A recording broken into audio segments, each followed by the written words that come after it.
we're going to build 3 projects using only 2x6s. And just in case you don't know, as the name implies, a 2x6 is roughly 2 inches wider than a 2x4. And since that additional size also means additional weight, we're going to build each of these projects with only one 2x6 each. For project number 1, you're going to need 1 board at 9 inches, 2 boards at 11 inches, and 2 boards at 13 inches. Also, if you happen to have a bunch of factory marks on it like I do on these boards, this will be the time to sand that off. First, we're going to take the 11-inch boards and we want to put them side by side, making sure they're pretty flush on the ends. Then take a measuring tape and we want to measure out half of these boards. If these are 11, then this should be 5.5. Now we need to make sure that mark is on both of these boards, but also that they're exactly even. So once again, I'm going to make sure these are flush, and I'm going to take a speed square, and I'm going to line everything up, making sure it is right in alignment with that first mark. Then we should be able to draw a line, and those are exactly across from each other. Next, let's look at the 9-inch board. We need to mark half the thickness. This is 1.5 inch thick, so we're going to take a measuring tape, we're going to measure out, find 3/4 and make a mark there. And once you have a center mark on both sides, then grab the 11-inch boards and we want to sandwich that 9-inch board in between, making sure that all the lines here line up. And once you have that, it should look like an H or an I, depending on how you see it. And to secure this in place, I'm going to add 2 screws through the side of the 11-inch board and to the 9-inch board. And it might also be a good idea to pre-drill each of these holes to help prevent cracking.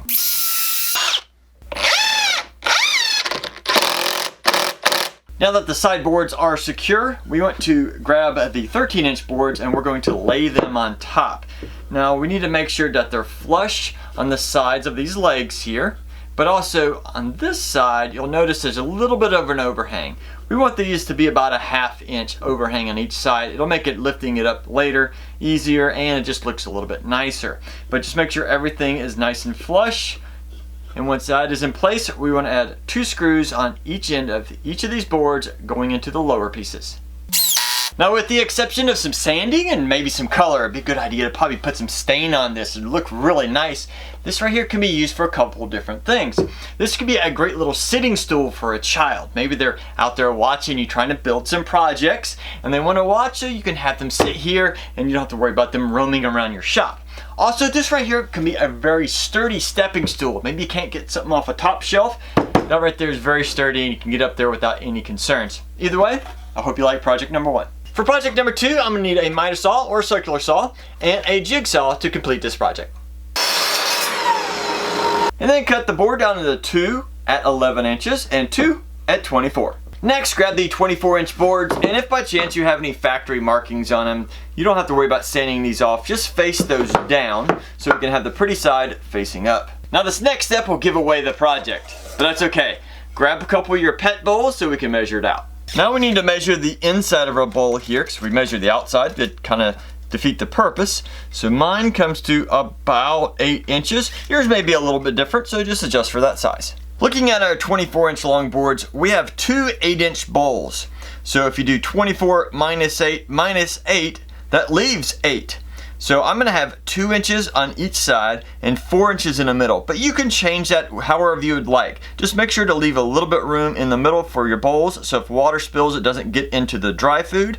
And leave a little bit on the ends out here so it gives it a little bit more strength. Now I'm going to take the 24-inch boards and I'm going to line them up so they're nice and flush on the ends out here. And I'm going to use a large compass to create those circles so I can cut them out. If by chance you don't have a compass or anything along those lines, you can always grab one of the bowls, stick it down, create a circle where you want it, and then go in and create another circle within that, just a little bit smaller. Now of course that won't be nearly as accurate as a compass, but in a pinch it can work.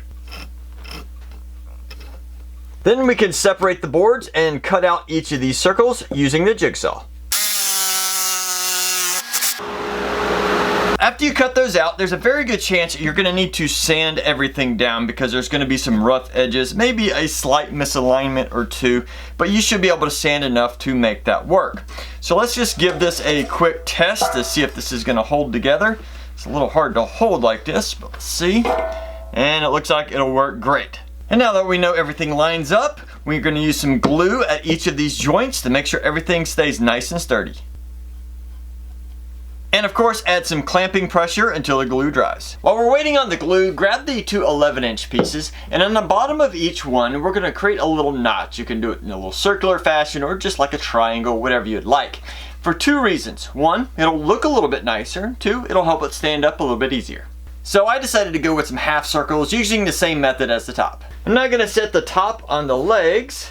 We want to make sure everything is nice and flush on the front and back and on the side over here. And then we're going to add 2 screws going in through each board, making sure that we pre-drill each of these holes to help prevent cracking.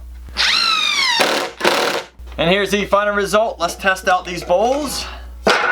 They fit in there nicely, just a little bit of slack in there. It has the nice little cutouts on the side, so it looks really nice. So all you need now is to give this maybe a good stain and then a good poly or some kind of a coating to keep it from getting wet and deforming, but otherwise, there you go. I hope you like it. For project number 3, we're just gonna need 1 board, but I wanted to show you something. This particular board I found has some bluing in it. From what I understand, a bug got into the tree, and I don't know if it died in the tree or if it created like a fungus in the tree, but either case, I think it looks really pretty. Some people don't like it, and if you don't, that's okay, just get you a regular board. But I'm going to try and incorporate some of this color into our next project. You'll need 2 boards at 18 inches, 2 boards at 11, and 2 boards at 10 inches. Let's first grab the 11-inch boards because we need to cut some angles on the ends of these. Now, we want the angles to be going in the same direction so that when it's sitting flat on the floor, they'll be flat on the top as well. Now I have one extra step I have to be careful with here because I want to keep this blue color facing out. So I want these to be in about that direction. And just to make sure I don't mess this up, I'm going to go ahead and draw just a rough line across here of where I want these to go. So there's no chance of me getting these mixed up.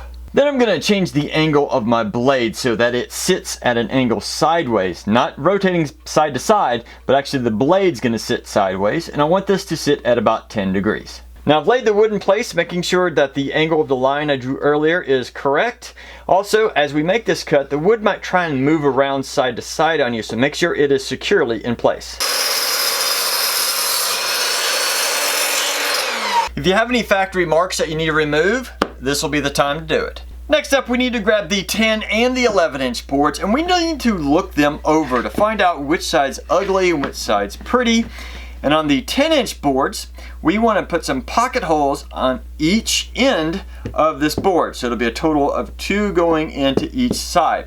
On the 11-inch boards, again, we want to look those over, find the pretty side, but also keep in mind the correct angle it needs to sit. And once you figure that out, we want to put 2 pocket holes just on one end of each board. At this point, I put the 11-inch boards to the side, and we have the 10-inch and the 18-inch. Now we need to look at the 18-inch, figure out which sides are the prettiest, and make sure those are facing up. And then get them in alignment with the 10-inch boards. Once we've got everything as a test fit and we know it will work together, get some pocket screws and join them together. When you're adding the pocket screws to one side, you should have plenty of room, but when you're adding it to the opposite side, it can be kind of tight quarters. That's when I found that a 1/4-inch ratchet with a 1/4-inch socket works great in these situations. With the box now assembled, we need to grab those 11-inch pieces. These are going to be the legs. When we apply them, we need to make sure that the wider area is going to be at the bottom and the narrow at the top. But exactly where you want to place these on the box, that is completely up to you. Just keep in mind the wider they are, the less likely it is to tip over.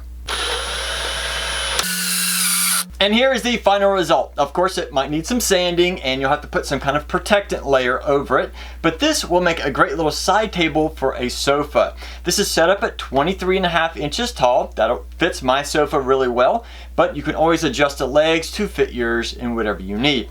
Now, the great thing is not only is it a table, but it's a little mini bookshelf as well. There's 10 inches in between here, and that'll fit most books. You can have this sitting next to the couch, and that way you have some intellectual learning, some intellectual building, and a great way to sit and rest at the couch. Now I hope you get a chance to make some of these projects, and if you have any ideas to make them even better, please list those in the comments. I'd love to hear about it, plus you'll help out a ton of other people. Otherwise, get out in your shop and have fun building.